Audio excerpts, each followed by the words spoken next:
All right, so good day, everybody. I am going to share with you my screen. And yes, share that screen. Okay. We will be continuing our discussion on,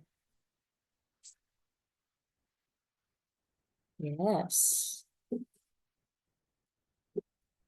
the historical survey of literary criticism. Okay. So I think uh, we are done with Plato and we are also done with Aristotle. We are now moving on to an Italian literary critic called Horace. So Horace is also named, or yes, known for his name is this Quintus Horatius Flaccus or Horace. So Horace believed that poets must imitate other poets, particularly those of the past and especially the Greeks. So I guess we can see here that he is a little bit of an elitist, but intellectual elitist because of the things that he is proposing to people. So he also believed that to be considered a good writer, one should write about traditional subjects in unique ways. So he is a traditionalist, and poetry should be there, and the poet's goal is to be sweet and useful in his writing because poetry is there to teach and delight. So for Horace, writers should avoid appearing ridiculous and must aim their sights low and not attempt to be a new Virgil or Homer. Okay, so a little bit, he's a little bit of an elitist, yes. Very far from our modern way of looking at writers. That writer, we believe now in our generation that writers are come from different walks of life.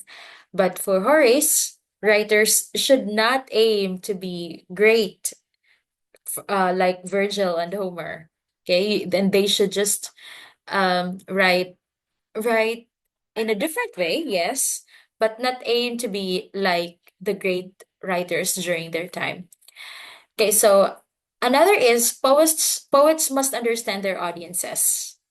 Okay, so you should understand your audience, and the poet's greatest reward should be the adulation of the public. Okay, so s- okay, so I think we can relate to this. Mm. Let me just turn on my timer. Okay, so I'm going to time. All right.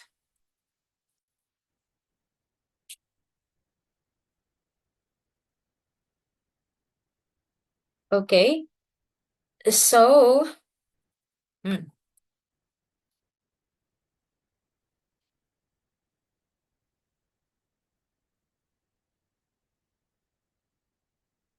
just wait for a moment because I'm trying to figure out. Okay, let's share our screen now. Mm-hmm.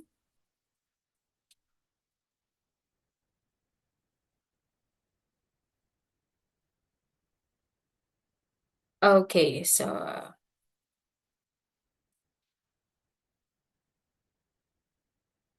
we're back to poets must understand their audience. Yes, he also believed that um, poets should have the sensitivity of what their audience need. And another is a poet's greatest reward is the adulation of the public. So it's more audience centered on the part of Horace that poets should be aiming for the adoration of the audience or the public. Next in line, we have Longinus. So Longinus is another Italian literary critic and writer. So he is the first to borrow from a different literary tradition than his own, other than his own.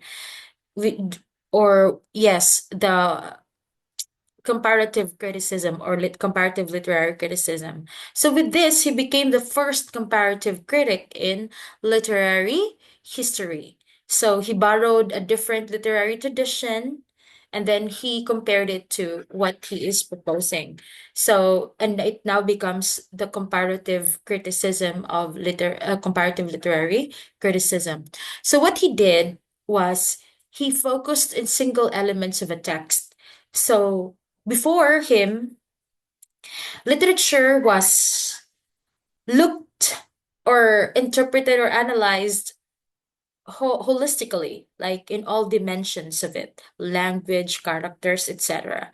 But Longinus created another idea or proposed another idea that we can look at the text by focusing on just one specific element of a text. Okay, so in the modern day, we do this. That sometimes we did touch about the characters, we just look at the plot structure, or sometimes it's the characters only, or even just one character. Sometimes it's just the protagonist that we are focusing on. Another is yes, and that's Longinus who did that, who uh, proposed the idea and who gave that idea to us. Another is he's the first critic to define what a literary classic is. Okay, so a literary classic is something that is written by the sublime. Okay, these are a literary classic are written works that are written by the sublime. Okay, so the sublime, in order for you to be called or the part of the sublime people, you should have the five key elements. One, you should have the power of forming great conceptions. I believe this is what we call ideas from your imagination. The second one is the vehement and inspired passion. So, your emotional and spiritual attachment to the subject matter at hand, or the craft alone, is what you call the vehement or inspired passion. Of course, we have the due formation of figures such as word order and appropriate audience. So we should also have the um sensitivity to the language or the symbols that are the signs and symbols that are used in order to create a craft. Of course, the sensitivity to the appropriate audience. Of course, we have the fourth one, the noble diction or the noble language. So the sublime should be able to create poetry and other literary texts by using the noble diction or the noble language or the language of the learned people during the time, intellectual language.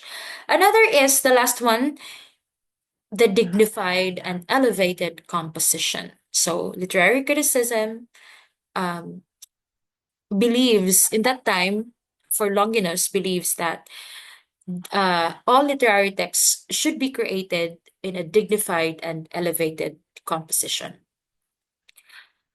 Okay, another thing that he claimed is that one cannot judge if you are not well read. So you cannot judge anything if you do not know about the thing. And he foreshadowed criticism that is called in our modern time the reader oriented criticism. So he was the one who introduced the idea that the criticism of a literary text should be coming from a reader. So, which is now what we call in the modern times the reader centered or the reader oriented criticism. Next in line, we have another Italian critic called Plotinus. So, Plotinus is the founder of Neoplatonism. So he believes that humanity exists in other forms of being. So you have the three parts of yourself: intelligence, your soul, and your matter. Intelligence is called nous, it comprises your intellect. Another is your soul or the psyche. It is your extrasensory means of experiencing things in life. So it could be your emotional and spiritual part of yourself. Another, which is the lowest form of existence, is the physis or the matter, okay, or the material part of yourself. Oh, yes, the physical. Next is Plotinus laid the foundation of American Romanticism. So, what is Romanticism? Romanticism believes that everything can be experienced by the senses. So, before Romanticism, things in or subject matter in poetry and other literary texts were looked at objectively. Like there's a formula, there's structure over something, and there's a process, and yes, there's a measuring and all of this, and objectivity that were involved during that time. So romanticism is a little bit different than that. Romanticism is focused more on giving the holistic sensory experience to the readers of a certain work. So it's not just two-dimensional expression, but it is holistic or four-dimensional expression. So if you can remember romantics like William Wordsworth, they are more realist and romantics in a way that they deal with real subject matters, but also um, sensory imagery. So they like to describe or give experiences through sensory imagery. So that's being a romantic. Next in line, we have Dante Alighieri. I don't know if you're familiar with Dante. So Dante wrote La Divina Commedia, or the Divine Comedy. For him, the language spoken by the people, which is the vulgar tongue or the vernacular, is an appropriate, acceptable, and beautiful language for writing. So if we're going to look back at our um, previous literary critics, they believed that only those who can use the noble language are the ones who can create poems. In Dante Alighieri, it's different. Alighieri believed that people who use the language can use the language in their everyday, sorry, people's everyday language should be used, or yes, can be used, or can be seen appropriate and acceptable to create literary texts. So it's not anymore the intellectual's language that is just the appropriate language for poetry, but also the everyday daily language that was spoken by the people. Next, of course, he pushed the reading of his work to be subjected to semiotic interpretation, or the reading of science.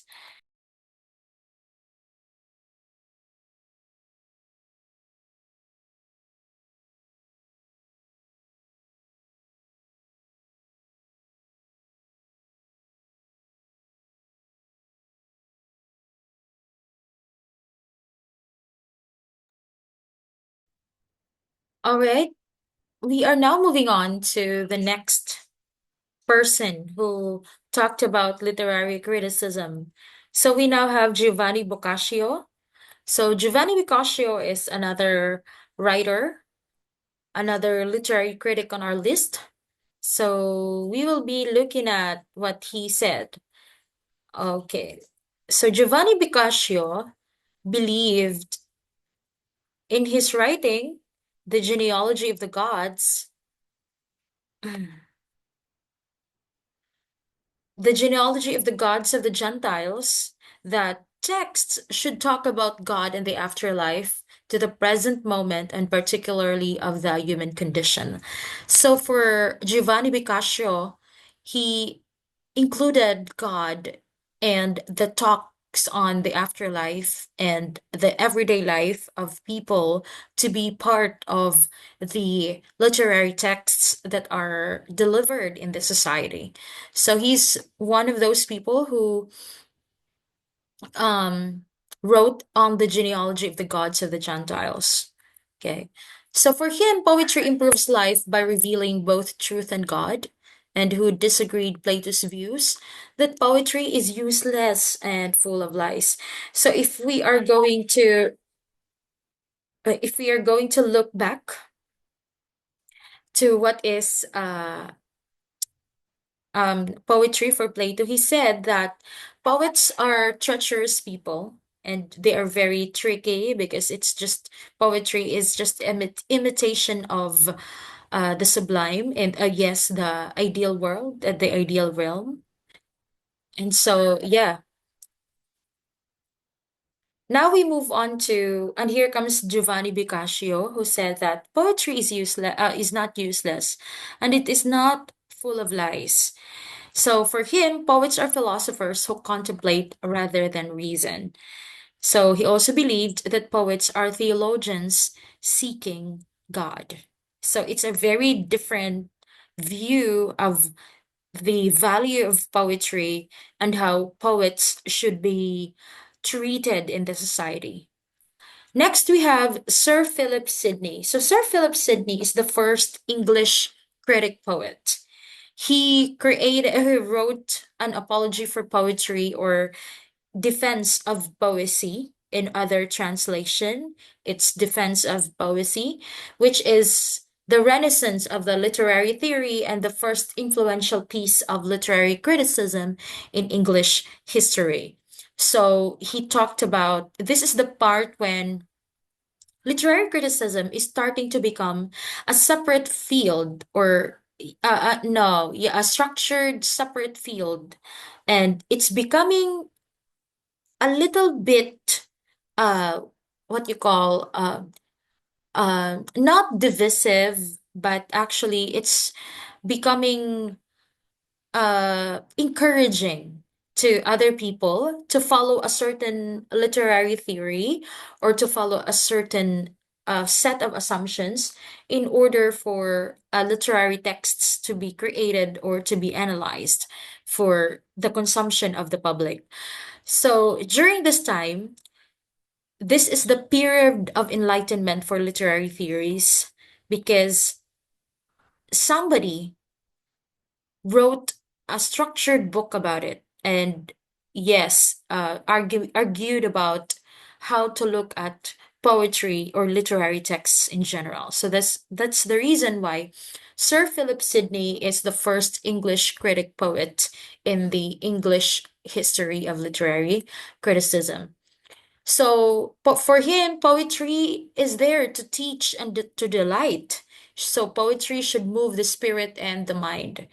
So, and he also upheld the idea that poetry excels all and is the noblest of all art works. Next in line, we have John Dryden. Sir John Dryden is another um, critic poet who wrote an essay of dramatic poesy. So it deals with the study of literature in and of itself and not obsessing over the moral and theological worth and its yes of its moral and theological worth. So in here he studied literature as an object to be measured, to be with its length, its depth, its width, and um without obsessing what its lessons are, how is it important in the theological realm, what's its moral value. So this time he is becoming a little bit formalistic in a sense, or yes, structuralistic and formalistic in a sense that he is now focusing on language or the structure of poetry and not on theological worth or moral lesson or anything moralistic. So he is the one who created the natural simple prose style. Yes, that's his expertise, and he advocated on objective criticism and how readers and critics appreciate texts. Okay, so again, as I've said earlier, he is now more formalistic and structuralistic. So he wants to see, he advocated to the idea that literature can be seen objectively. Okay? So next we have Joseph Addison. Of course, Joseph Addison is one of our famous writers. So Joseph Addison brought philosophy to the common people. So for him, literature is not a showcase of mechanical superiority of a writer, but it should have the prowess to display the immensity of life in a way that transcends imagination. So for Addison, because sometimes before Joseph Addison, um, people before him advocated for elitist, intellectual, noble language, or somewhat of a mechanical way of looking at literary texts. Addison believes otherwise. So he believes that the focus of literary text should be in its power to display realities or, yes, the immensity of life in a way that transcends imagination or thought or spiritual or the emotional. So for him, a critic's writings must be broad and the audience should be the public. Oh, so at least he is becoming more a reader-centered kind of critic. So he is the one who simplified writings of the greats for the public. So it is quite reasonable for a person who is honestly aiming that literary texts should be accessible to people by um, making it simplified so that they will be understood. So it's a great and a noble thing for him that he did this. So he simplified writings of the greats or the great books, some of the great books for the public consumption. Another is, yes, Sir Alexander Pope. So Sir Alexander Pope was named as the literary pope of England because of his work essay on criticism. So for him, the golden age of criticism is the classical age, or the time when Homer, Aristotle, Horace, and Longinus were born. So for Pope, these writers discovered the truth for unerring nature. Okay, so, or yes, they are the ones, for Alexander Pope, they are the ones who did not commit mistake. Okay, next, no, commit mistake in terms of literary prowess. Okay, in terms of their literary expertise. So for Alexander Pope, the chief requirement of a good poet is natural genius, coupled with a knowledge of the classics and an understanding of the rules of poetry or literature, seasoned with politeness and grace. So I want us to remember the key words for Alexander Pope's view of the requirements to become a good poet. So you should be born with it. So, as a natural genius, you should have studied the classics. Okay? You should have studied the rules of poetry. And, well, you should have politeness and grace. Okay, so for him, natural genius and good breeding being established, the critic or poet must then heed certain rules. So only those who are good critics, or yes, who are good followers of certain rules can be good critic or poet, or a good critic or poet, because I think following certain rules is associated to discipline. So those who are disciplined enough are the ones who can achieve being a critic or poet in society. So, to be a good critic or poet, one must follow the established traditions as defined by the ancients. So, in this take, he can be labeled as one of our traditionalist um, uh, yes, a traditionalist's critiques or critics. Okay, so he did traditionalist critiques on works, and he saw the critic or the poet through the literary piece. Next is the critic's role is to make sure that poets follow the rules and to validate and maintain classical values amidst the changing cultures.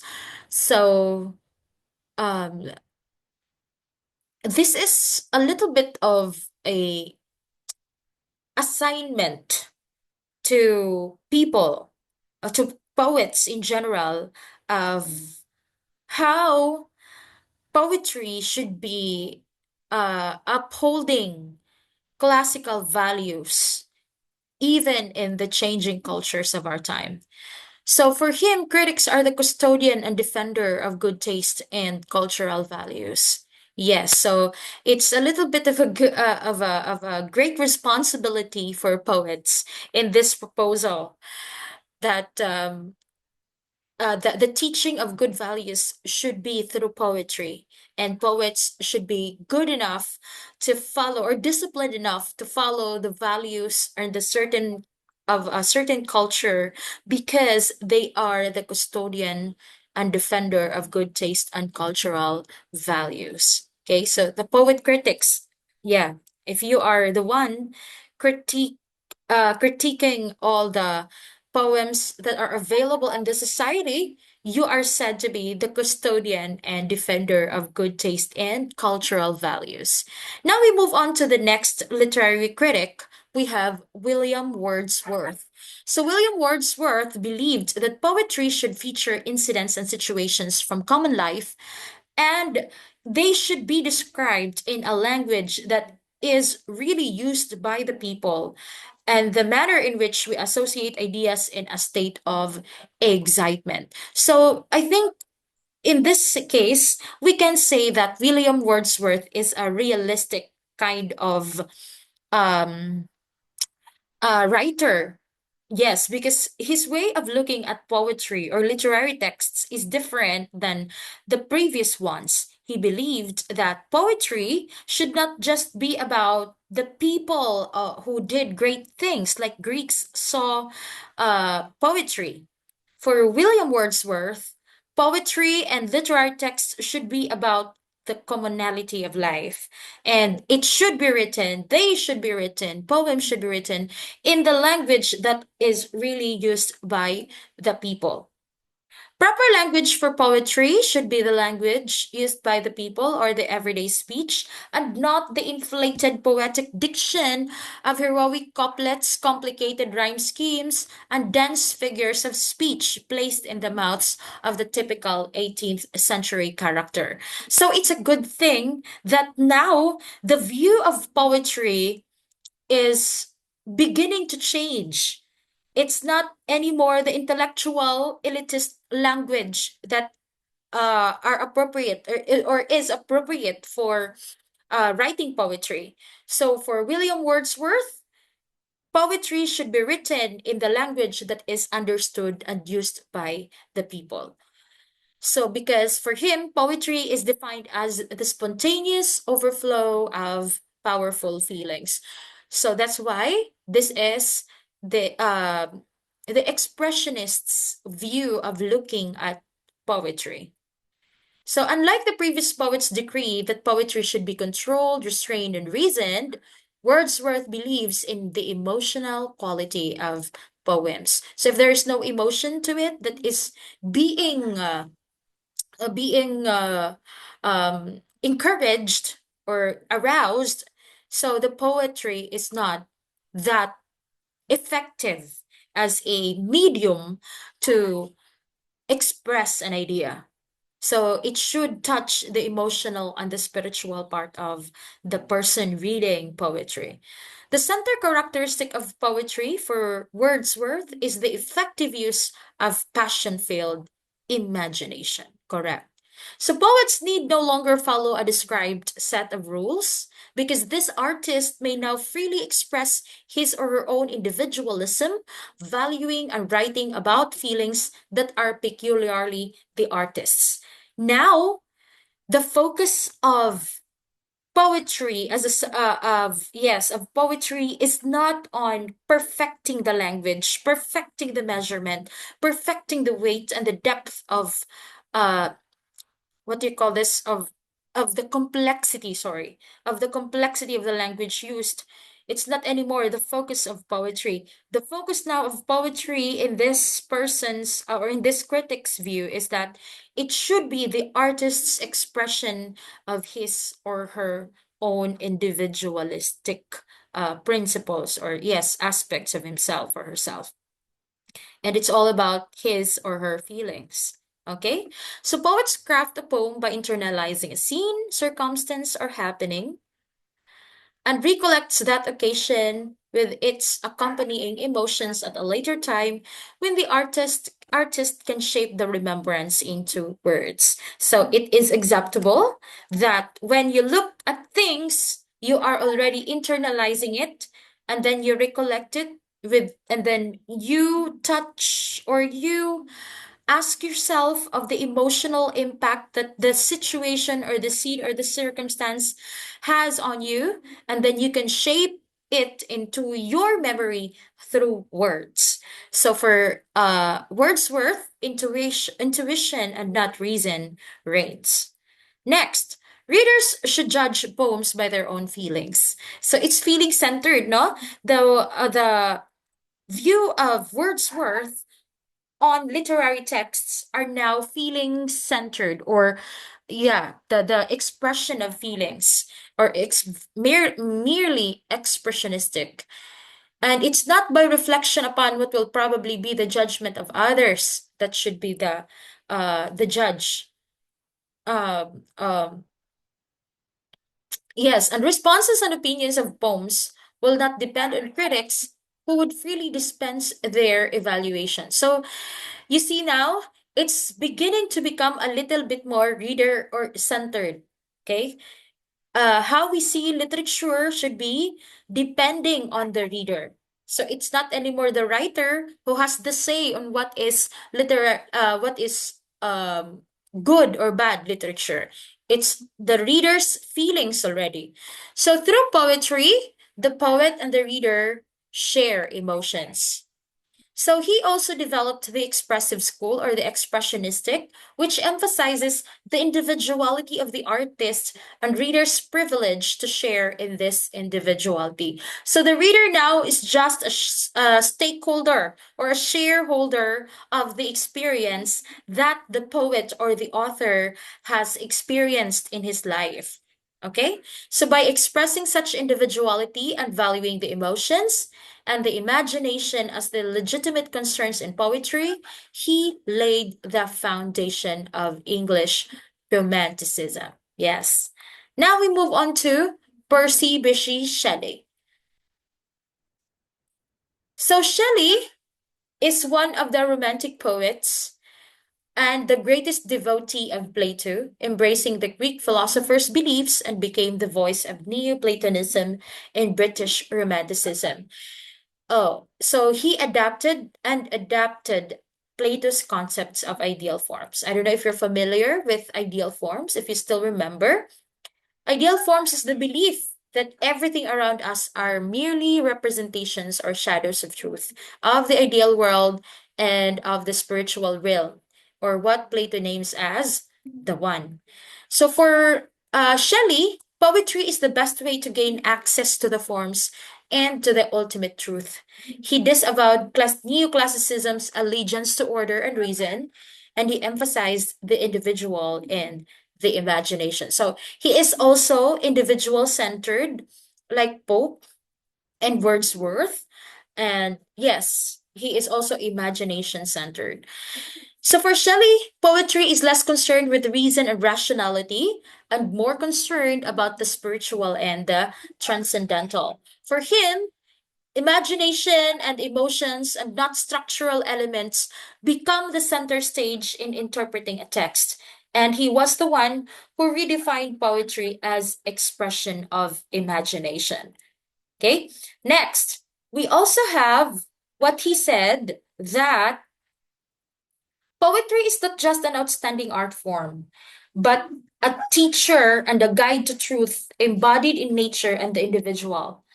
Okay. And it is not science or reason or philosophy. So poetry is the teacher for Shelley. Poetry is the teacher and the guide to truth. It is not science or reason or philosophy. And for him, philosophy and history come from poetry. So poetry first, after poetry, there's philosophy, and there is history. So for Shelley, poets are found in all walks of life. And if they are true to their craft, they will lead people toward truth. So now we can see a difference now that yes, people can be writers. So this is now becoming more congruent to how we see literature and writing, creative writing. Today, creative writers are coming from all walks of life. It's not just, it's not an inborn quality. It's a quality that can be processed, that can be developed. So I think Shelley, in this sense, proposed the idea that poets can be teachers and leaders toward truth, and they can come from all walks of life. Okay? For Shelley, the poet is the greatest among all the various kinds of artists because, according to him, the poet can see the future in the present and participates in the eternal, infinite, and the one becoming more than just an ordinary person.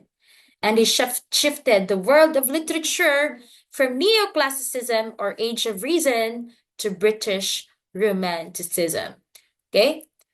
Then we will have Hippolyte Adolphe Taine. Okay? Hippolyte Adolphe Taine emphasized historical approach to literary analysis. So, um, for Taine, um, literary analysis can be uh, done through studying the history of when or where or the history of the literary text that is under study. So, according to him, we must examine the environmental causes that join together the creation of a literary text. So the historical approaches came from this idea that literary texts are shaped because of what happened during that time. So, an investigation of both the text and the author would result in an accurate understanding of the literary work. So, for teen, it's not enough that you know the structure of the text, but you also have to know why the author wrote this text or what shaped this text or what part of the life of the author helped him or her to create the text. Okay, so here is the formula according to Taine for the work of art. So, in order for a work of art to be understood or to, yes, to be created, there is the race. You should study the race, the milieu or the time, the moment that it was created, and the dominant faculty. Okay, so the dominant faculty or your dominant view of what the art is all about. Okay. Next, we have Matthew Arnold. So Matthew Arnold reapplied the criteria to literature. So he created the standards of literature. So for him, the best poetry can and does provide standards of excellence, a yardstick by which society should judge themselves. So we can, according to Arnold, we can measure the state of a society by looking at the state of its poetry. So the critic for Arnold must avoid becoming embroiled in politics or any other activity that would lead to a form of bias. For the critic must view society disinterestedly to be in the high culture. So you should be higher than that. You should be higher than society at present in order for you to be in the high culture. So for Arnold, the critic's task is to have always in one's mind lines and expressions of the great masters and to apply to them as a touchstone to other poetry. So you remember from the previous literary critics, there were literary critics who also believed in this idea that people who are writing poetry should be great masters. Should be great masters, sorry, should study the great masters and have in their mind what it was that these people believed in order for them to create poetry. So you should be a great imitator of the greats. Huh? So that's Matthew Arnold's view. He separated both the critic and the poet from society in order to create a type of poetry and criticism that could supposedly rescue society from its baser elements and preserve its most noble characteristics. So Matthew Arnold believed that the critic and the poet should be separated from society so that they will become unbiased in looking at literature or in even creating literature so that uh, you can rescue the society and preserve its most noble characteristics. He is also the one who helped establish culture, especially in literature, as the highest object of veneration among civilized peoples. So, yes, so um, culture and poetry are connected to each other, and there should be culture in the art. There should be culture in the field, and it's what you call the highest object of the art. Okay, so culture or whatever is established should be the highest object of veneration in people. Okay, so we have now next in line one of the literary critics that is nearer to our timeline, the present day literary criticism. We now have Henry James. So Henry James believed that a text must be realistic, a representation of life as it is, and one that is recognizable to its readers. This is actually the principle of realism, that literary texts should be written about real people, for real people, about real events, about real characters, and about real lessons in life. He also believed that there are two types of novels. There's a bad novel and there's a good novel. Bad novels for him are either those that belong to the romantic and the scientific, and the good novels show life in action and above all are interesting. So if it is realistic enough, it is a good novel. If it is too far from reality, it's a bad novel. That's according to Henry James. So for him, a more indirect POV or point of view in writing is essential so the author shows characters, actions, and emotions to readers rather than telling us about them. So it is important that you show and not tell. So for James, the way to achieve showing and not just telling is to apply the indirect point of view of writing. So for Henry James, it is the responsibility of the reader to decide the worth of a text, whether it is important, whether it is not important, whether it is significant or not, whether it has moralistic importance or none. It is on the shoulders of the reader. It's for them to decide.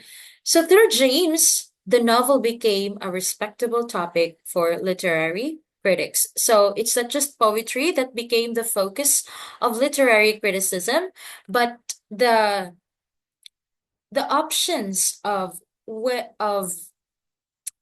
to be critiqued became a little bit wider. It's not just tragedy, as the Greeks focused, or poetry, but now the novel became the subject of literary criticism because of Henry James. Then we have another author, which is near to the modern literary theories that we have. We have Mikhail Bakhtin. So Mikhail Bakhtin is a Russian literary critic. So he believes in the dialogic principle of language. So what is the dialogic principle? This principle says that all language is a dialogue in which speaker and listener form a relationship. So there's a speaker, there's a listener, and you have a relationship. Whether it's a positive relationship or negative one, it doesn't matter. Somebody is a listener, somebody is a speaker at one time in the conversation, and you are forming a relationship. And for him, language is always the product of at least two people in a dialogue and not a monologue. Okay. Another is the principle of unfinalizability. So nothing is final in language. So language, it is language that defines us as individuals, and no one can fully understand us. So there's no final knowing of who we are as individuals. And yes, because we are not, our language shows that um we cannot be fully understood because our language that we use in every day of our lives is not yet final. So you actually, as a person, is um not an absolute or a concrete or a truly exact is a true exact copy of something. No, you're not. So for example, yes, in terms of language, you are not absolute. For example, I have a certain language that I use with my students. I also have a certain language that you use for my nephews or my loved ones or my friends. So we are under the principle of unfinalizability because of how we use language. There is a there is also a principle that he also coined. It is the principle of heteroglossia or multi-languageness, or we actually imbibe different dialogic utterance depending on the relationship that we have with the person that we are talking to or talking with. So yes, that was what I was telling you about in my previous example, that we have multi-languageness, or we have heteroglossia because of how we talk to people, even how we talk to a certain person. So there's no exact copy of the language that we use when we talk with other people. So that's the principle of heteroglossia. Now we also have the concept of dialogized heteroglossia, which means that it holds the principle that there are a lot of experiences in stories dialoguing and interacting with each other. So when you talk to people, there is um what do you call this, an interplay, that's right, an interplay of dialogues in the stories that we talk with each other, that we the same banter, or yes, the daily banter that we have with people. They are stories that are that we dialogue with each other. it's these are stories that we pass on to each other, and the stories that we talk with each other are different than from the stories that we deliver when we are talking with other people. So sometimes how we look at of our with our dialogues, or how we deliver the dialogues, are dependent on the age of the person, the context where you are talking with each other, even your status in life. No, they affect how we see or how we deliver our dialogues. For Bakhtin, you have two types of novels: the non-polyphonic novels, wherein the author knows the ending of the novel while writing the novel's beginning. So it's a structured one. It's like a journey with a goal. That's non-polyphonic.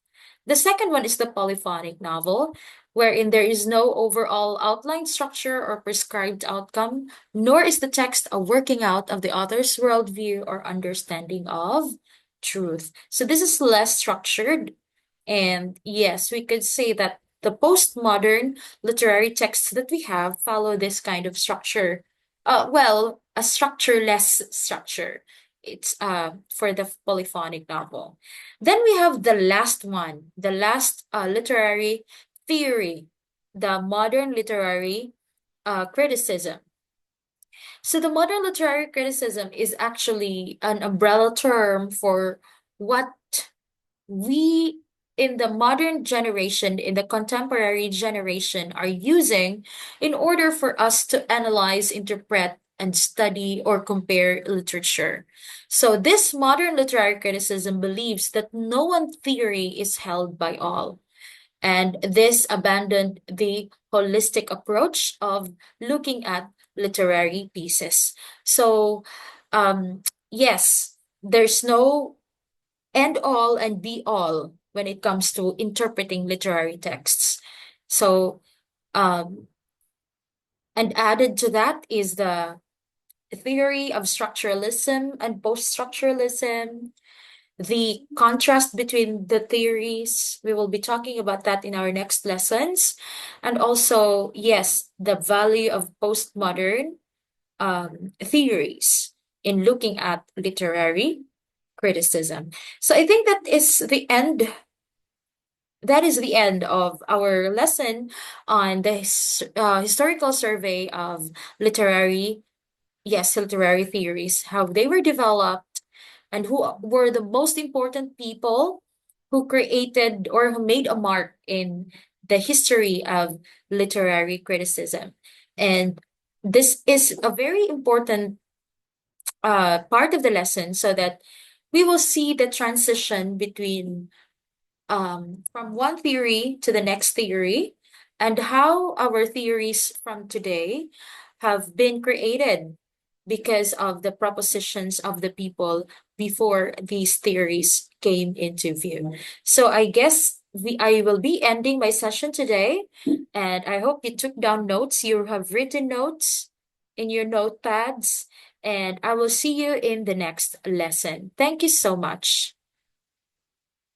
Hi everyone, this is Teacher Aryan, whose mission is to help learners and teachers. So don't forget to follow and like my page on Aryan G. Kasiding. Don't also forget to share and subscribe to this channel. Thank you so much. Happy learning!